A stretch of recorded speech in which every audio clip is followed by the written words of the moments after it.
Hi, there was a few requests for a how-to video on the climbing wall that I created for Mary underneath our stairwell.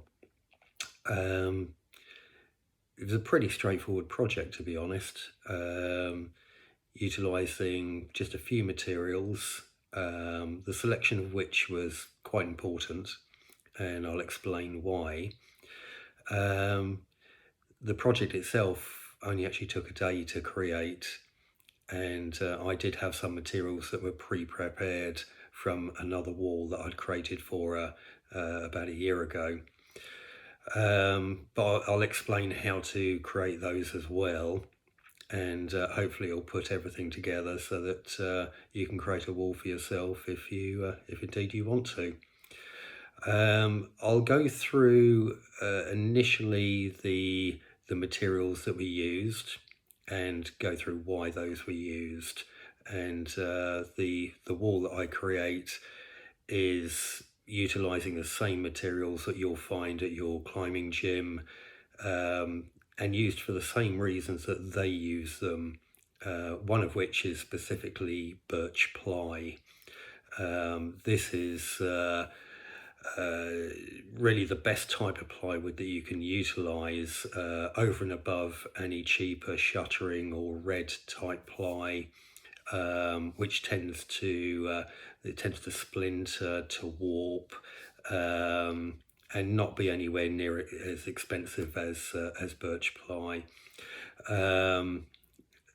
The expense is the only downside, and that's the most expensive element within this overall build, is that ply.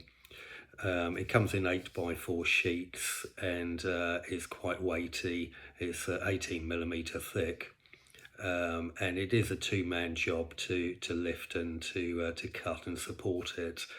But I tend to cut it down to the sizes that I need.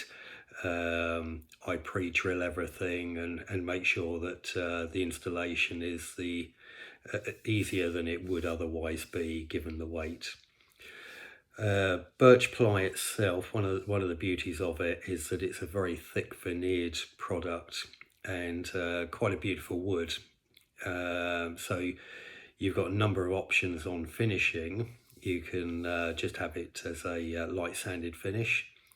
You could use like a floor varnish, a hard varnish, and finish it that way, which makes it aesthetically very pleasing, especially if you're going to use wooden holds. More often than not, as you'll find at a climbing gym, they're usually painted. Mine mostly are painted, and for that I tend to use a garage floor paint that has a little bit of sand mixed in with it, and that's if indeed you're going to do that, then I'd suggest a kiln dried sand, as you would use on a driveway. Again, very inexpensive, but it does put a little bit of grit in it and make sure that, you know, if you are going to be smearing on a wall, then you've got some element of adhesion there. The other main material is what we call CLS. So that's it's a timber, 3" by 2". It is actually smaller than that, but that's the pre-planed, the pre-finished sizes on it. It's a standard timber that's used in all of your stud work at home, in all your stud walls. There are two sizes. There's a 4x3 and a 3x2. We tend to use the 3x2. That's good enough for what we're needing. And in essence, all we're doing is firstly finding the studs within the wall, and I'll show you the process for doing that. Again, very, very simple. And then overlaying or mirroring that stud work onto which we'd be laying the ply.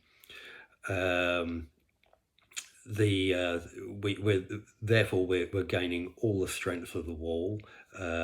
Nothing's been compromised, and there's no risk of anything falling away regardless of the weight that you put on it. To a limit, of course, but certainly in respect of, if you're over 150 kilos, then you might want to think twice as to what sort of level of overhang that you're putting on. On the stair one that I did, I was quite lucky on that one. There was 3 vertical studs running on the underside of the stairs that were almost perfectly situated.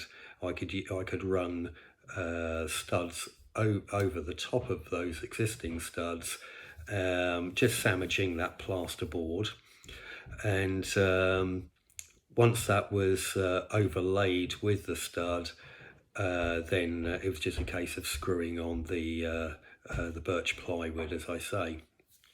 As an example of the birch ply, I've got a section here that is basically an offcut from something that I'd trimmed down. You can see this is basically the raw finish on it, which is very, very nice. And this, in this case, is the underside. And what we utilise, as you'll see in your climbing gym, is these, referred to as T-nuts. They're 10mm M10 T-nuts, and there's a few different types, all of which are perfectly applicable for home use. In the gyms, they tend to have a couple of screws, retaining screws. On these particular ones, they've just got 4 spikes that you basically hammer this in to a hole that you've drilled. So you drill a 13mm hole using a brad point drill, wood bit, and so you drill it from the face side, and then you would put this in the other side and just hit it in place with a hide or a copper-faced hammer, something along the lines of this. It would just save doing any damage to the nut itself, but certainly enough weight there to drive it home. These, by default, these should be spaced at 200mm. So you'll be drawing on your birch ply a matrix, and that matrix would have 200 by 200mm at its intersections, and you'll be drilling a hole on each intersection. So you'll be marking that out on the face side, drilling from the face side, and then just driving these home, these T-nuts, on the reverse side. You'll see on this case, on the face side, you'll just see there's a bit of gripped finish, as I was saying earlier. This is with a garage floor paint that I've just mixed in some of that kiln dried sand, and it just gives it a good bit of grip. But that's how the face side looks. This is your CLS, 3x2 inch whitewood CLS. Nice and smooth, pre-finished. Generally comes in 2.4 meter lengths, which will go into most cars. You'll be calculating how much of this you want out of that 2.4 meters. It doesn't have to be full length. You can use it in little sections, offcuts or whatever, and it's a very straight wood. It doesn't tend to have any warping in it or bending, so it's very, very simple to overlay onto a flat wall. You can get this from any builder's merchants. As opposed to the birch ply, I should say, the birch ply, 9 times out of 10, any merchant has to order it in. They don't carry stock of it. It's deemed too expensive. And when I say too expensive, it's it's fluctuated between £70 to £100 per sheet. You don't need many sheets for these walls, but the stairwell scenario that I created, it was probably about £150 worth of materials in total. And the only thing over the top of that was making sure I had the right tools, which I'll go over in a second. So just go through some of the tools that you're going to need to do this job. You're going to need a pencil, the tape measure, handsaw. Doesn't really matter too much what it is. The only thing the handsaw will be utilised for is cutting the CLS, which is a soft wood. You're going to need a circular saw, and that's for the birch ply. Good luck if you're thinking about using a handsaw on that. It'll be great for the arms, but the price of the wood, you don't want to mess it up. So I would suggest a cheap circular saw. Can be corded. It doesn't have to be an expensive cordless one. You will want an orbital sander. Again, cheap, corded, is going to be absolutely fine. But just to get a decent finish, get all of the little splinters off and round off the edges a little bit. Yeah, that will put a nice finish on it. Neodymium magnets. You're going to want a handful of those. Those are really for doing the discovery of where the studs are.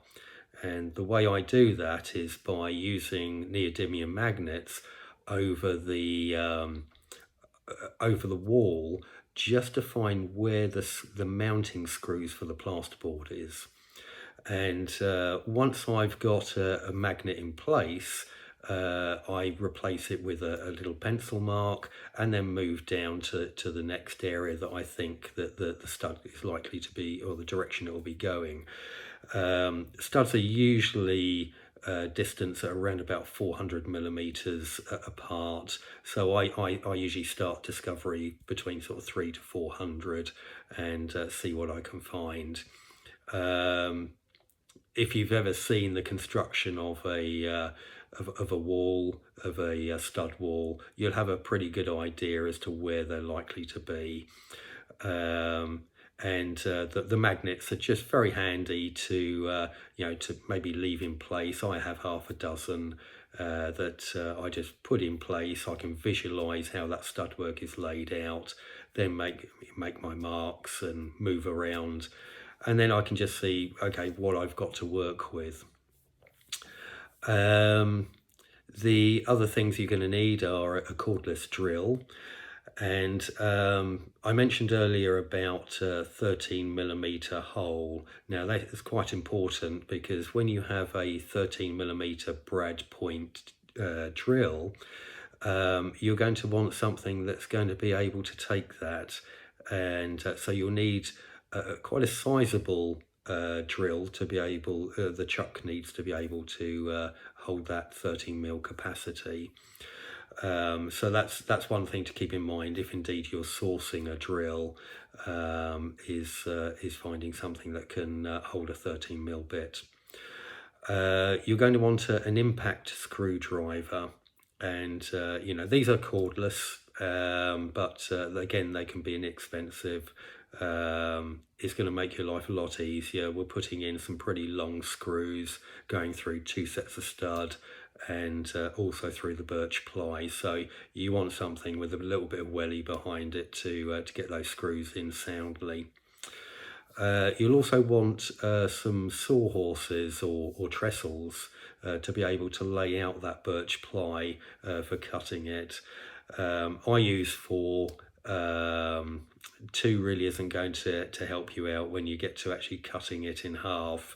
It'll collapse in on itself, obviously. So having 4 is pretty handy. Again, they're pretty inexpensive, cheap things that you can get from, a Screwfix or, one of your builder's merchants.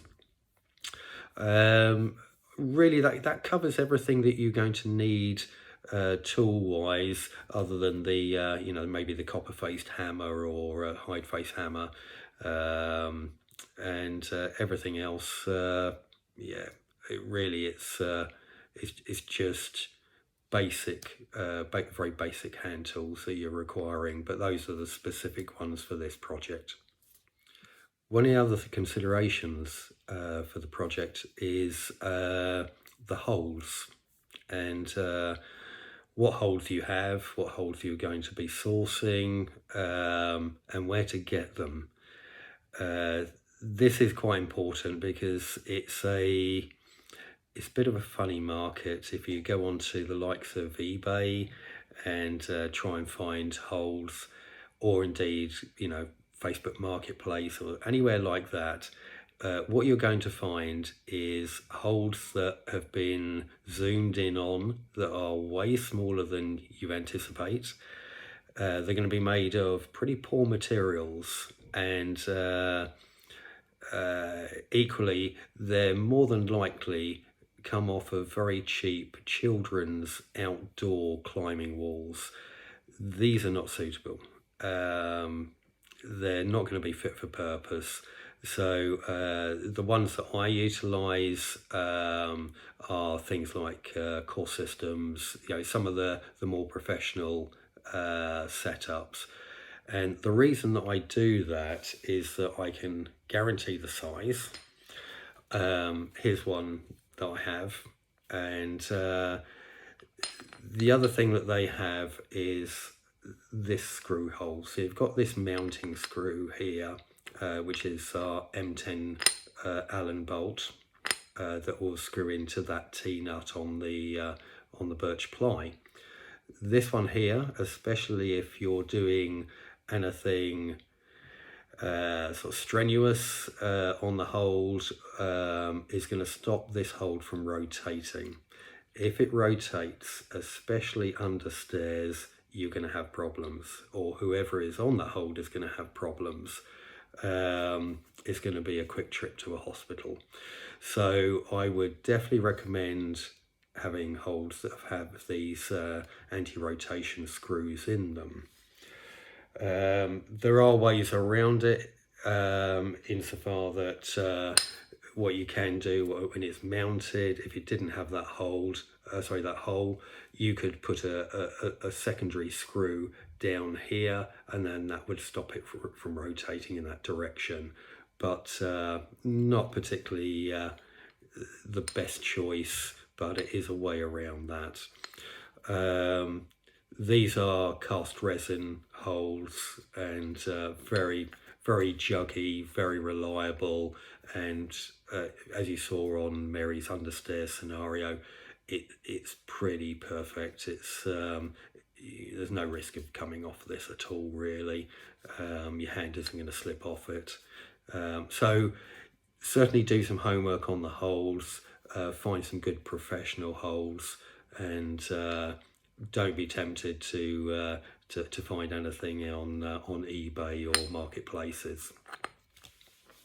So hopefully you've got some idea, some visualization as to what it is that you want to create. And the stairs that I did, very, very standard, and would be portable in most cases to other properties. If indeed I ever want to take that down, it's again very, very simple, and the underlying damage is next to nothing. We've got maybe I'd say 15-20 holes that would require normal filling, as you would for mounting a television on a wall. It would just be a case of putting some basic filler over the holes, in the holes, and I tend to use something called Easy Fill, which is a very fine filler, very easily sanded, and basically invisible. And once that's got a coat of paint with a roller over the top of it, you would never know that anything was ever mounted there. So with that plan in mind, that visualization that you have, what we'll do now is to look at that process for discovery, how we find those studs, how we mark them out, and then we can move forward to calculating how much wood we need, and moving this plan forward. On this section of wall, what we had was a stud at this point, another stud that ran down here all the way down the stairs, another one here that ran all the way down, and then I was able to pick up at this point, just at the edge of these stairs, another stud that obviously just ran down to that point there. So I've utilised all of those for the mounting, and then I've got a stud that runs across the top here, just to top it, and all the way down to the bottom. And for the ease of starting, I put a little bit of board here as a starting hold, and that's just got a stud that runs at the bottom here and along the top there. I had thought about doing all of this side as well and shaping down there, but it really wasn't worth it, and I think it works perfectly as is. Here you can see the matrix of holes that have been drilled, and then those T-nuts put into the back. Just to say, those T-nuts are readily available on Amazon, and they are inexpensive. It is a bit of a task to drill all of these holes and hammer those in. When you do, I'd suggest, if you have a hard floor, garage floor, somewhere that you can lay the board down, just to make sure that when you are hammering it, you know, all of the effort is going into the nut and not being lost through carpet or anything like that. As you can see, with all of these holes here, the resetting options are huge. We can create any type of climb that we like here, and gives us a lot of options. And indeed, if these boards, we decide actually we've had enough of this, we can take these boards down, and then they can be readily utilised for something else. And indeed, these boards were utilised on a vertical wall when Mary first started climbing, and they've just been repurposed now, and they've been cut down to this project. So this is the second stage of the project that I have for Mary. This one is slightly different insofar that it's not on a normal gradient. It is stepped to quite a high ceiling in this case. Where I am with this one is I've done some stud discovery, and indeed I've started mounting some studs here as well, as you can see. The stud discovery, you'll see here that I've got some of the neodymium magnets, and they're very, very small, just 12mm in diameter, and it's just a case of rotating them around the wall until indeed they just stick, and then I leave that in place. Once I've done this a few times, then I know actually there's a stud running down that direction.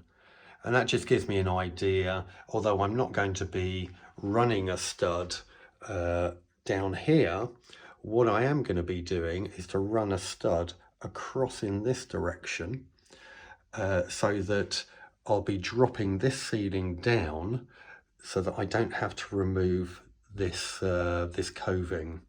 The coving creates a bit of a problem for me, insofar that what I have to do is to run a stud along the top of here to then meet up in this direction here to carry this all the way up.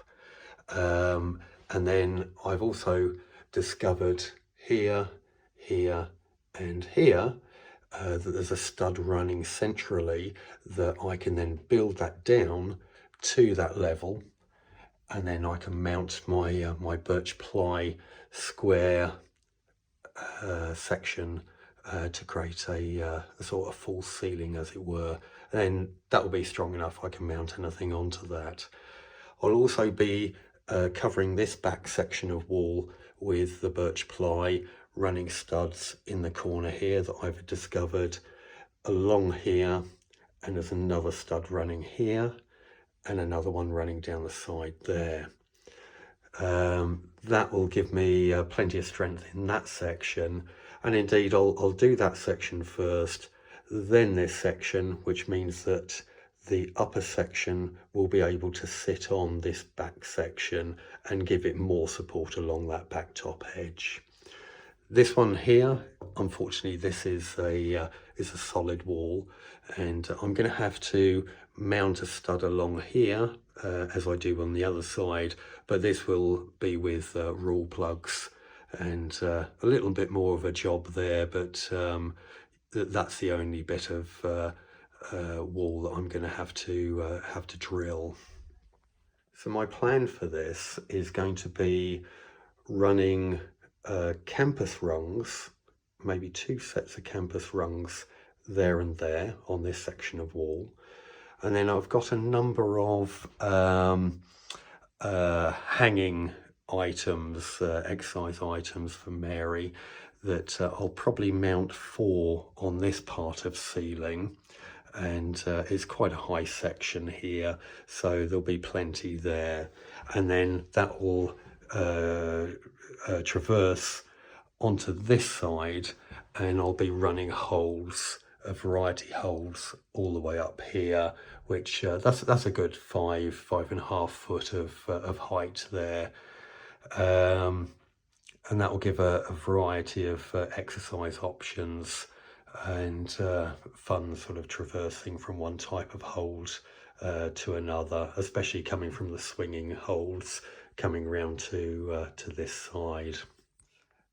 As most people have pointed out, you know, there are health and safety issues, and you know, we all hate to wear the hat, but as far as you know, the stairs that I did, the sloping stairs that I did for Mary, we do actually have a very thick mat that is about 9 foot long, and you know, that is utilised, not all the time admittedly, but you know, if we did make it a harder route, and it's not meant to be a hard route, to be fair, it's meant to be fun and a little bit of exercise more than anything else.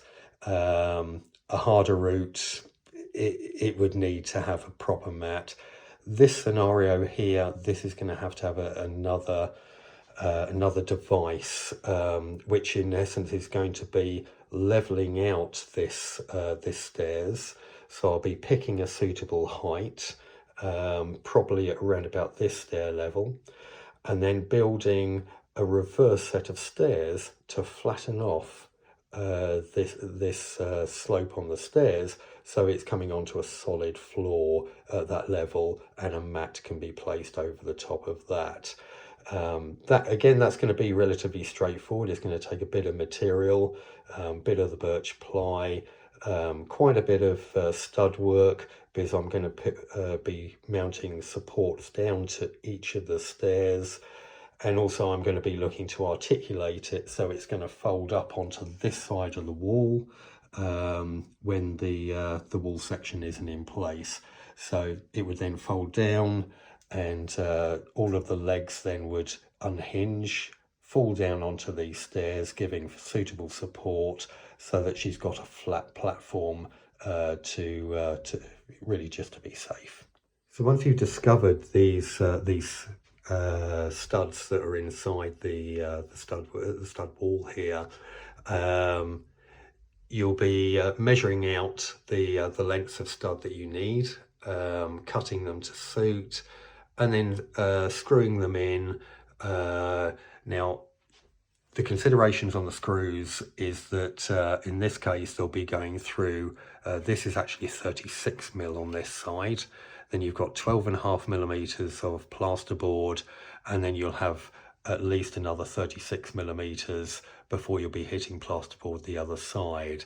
So I tend to utilize something around about 90 millimeters. I carry 50 mil, 70 mil and 90 millimeter screws, and these ones are double threaded gold screws from Screwfix, and I just get the 90 millimeters, and I put them round about every 300 millimeters, if indeed that's suitable. Depending on the length of the wood, it may be less, it may be more, but I try not to have anything longer than 400 millimeters without a screw in it at least. I will be extending these up higher. These are offcuts that I've had. And at least if I've got at least 2 screws in each of the extension parts, there's no issue with rotation, and there's no issue that it's in 2 parts. It'll have the same strength and capability once that birch ply is over the top of it. The other consideration that you'll have is the alignment to these 200 millimeter gaps, these holes. I tend to, on the birch ply, is to do my first hole on a birch ply in at 100 millimeters. And the reason I do that is if I'm butting the ply together, that they still have that 200 millimeter gap between the holes, so I can create a bit of a jigsaw puzzle with the boards that I've created, and they will still butt up, and they'll still maintain that 200 millimeter gap, which is good to go with that as a standard. That's what you have at the your climbing walls. They all utilize that globally, so that's a good standard to follow. And indeed, when it comes to other elements that you want to utilize that use more than one hole, then you know that it's just going to work on your wall the same as it would in your gym. So obviously what you want to do is to have a hole not falling on this stud, otherwise that becomes a hole that's not usable and you can't mount anything there. So you really want to be sort of 100, 200, and then your next 200 is going to be missing this one. And when you're trimming your board down, that's the only thing to really keep in mind, is to keep as many of those mounting holes usable as you can. And that will give you options then when you come to deciding on, you know, maybe mixing up the setting on that wall. It's going to be very simple for you, and you can do a lot more with it. So here's the finished article. It took about 3 days, and it's turned out pretty well. Mary's excited to give it a go. It's as per the original plan. It's got 3 areas for exercise that can be combined, and yeah, plenty of holes. I've set 3 distinct routes, and used the rest of the holes as a bit of a spray wall so she can have a little bit of fun with that. But that is it. So hopefully she likes it. Now you will inevitably have a number of offcuts, and given the price of this wood, I decided to see if I could utilise them and maybe create some volumes. So I got Mary to create the volumes herself, which she had great fun doing. And was also a sneaky way to get her to do some geometry, so it's a win-win as far as that goes. To create these sorts of shapes, these 3D shapes, you would need a table saw because things are cut on angles. There's quite a deal of work with these, but they're great fun to do, and it's good to create your own items and take some ideas from the gyms and maybe mix it up a little bit, try out some new ones. So the one on the left here, we decided we'll have a little bit of a hand jam going on there, and you know, variety of shapes, but also the ability to screw holes onto them as well, so we can do various underclings and various movements. So yeah, just some other ideas. Once you've got your understairs wall done, and if indeed you want to put your tools to further use, as I've done, these are some things that I've created for Mary for a home gym. that just helps her with her training. So this is a little campus setup, and that was a little more complicated, as you could well imagine, but not so much so. It was a pleasure to do. And another one would be her pegboard. And indeed, these are the campus rungs. So I'm going to take these off of here, and that's the ones I'm going to utilise for the other stair project, and some of the redundant holds that she has. So yeah, there's once you get into this, there's many things that you can create for yourself and make a very effective home gym. So that brings us to the end of the video. I do hope you found it informative. And even if you're not creating your own project, and maybe you're handing it off to a carpenter or a handyman, hopefully if you share this with them, there should be some information in there that will be useful for them, specifically around the materials, maybe the approach. Yeah, thank you for sticking around, and I'll look forward to seeing any videos of projects that you've completed. Thank you.